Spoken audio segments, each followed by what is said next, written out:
What's my creative process? My creative process is different all the time. I'll say that to me, it never shuts off.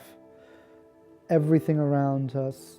As a magician, I think, or a creator, you're always thinking of things to do with everything. You know, as a magician, you look at things differently.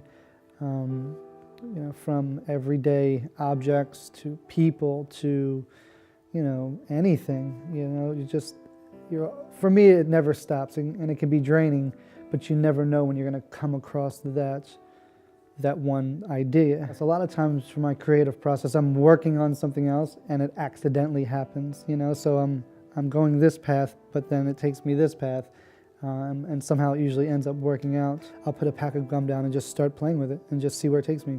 And a lot of times it's like hours later and I didn't come up with anything, you know, and that's the name of the game, you know, if you want to come up with something.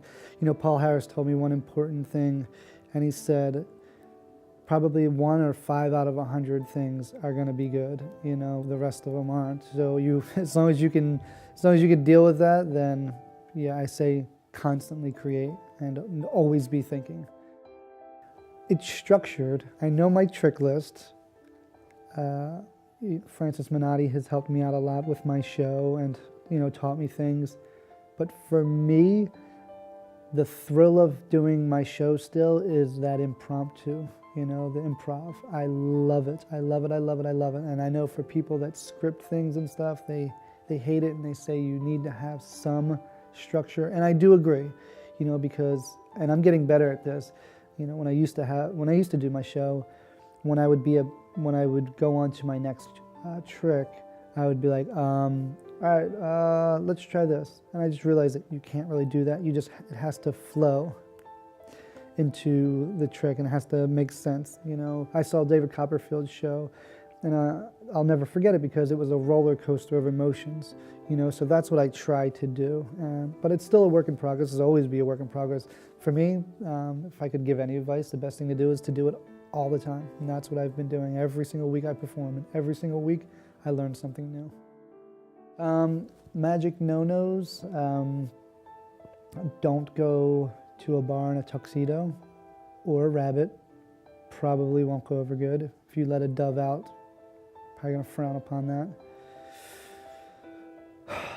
When you do the ambitious card routine, don't make it come to the top 1,000 times, maybe 3 or 4. I think that's even pushing it. Don't start off with a card trick, because the first thing they're gonna do is judge you and they're gonna say, I know this one. The spectators know them all. They've seen them all. So if you don't want to be judged, do something quick and visual and get their attention. Once you have their attention, then you can do whatever you want. If you're going to be a mentalist, get to the point. Do not sit there and tell them a long story. If you're a magician, don't sit there and tell them a long story because you're going to lose them. They're the magic no-nos that I can think of right now, but we will come back with more. I promise. I think magic is headed, magic's headed in a good direction. I don't know, it's frustrating from 10 years ago to now, you know. Everybody's a creator, which kind of can be annoying because not everybody's a creator and they need to understand that, you know. You don't see me trying to be a big illusionist, you know.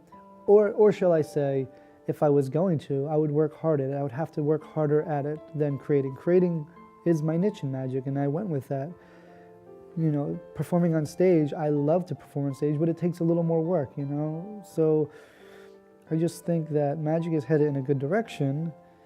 I just think people need to know their roles, you know? I think people need to stop revealing things.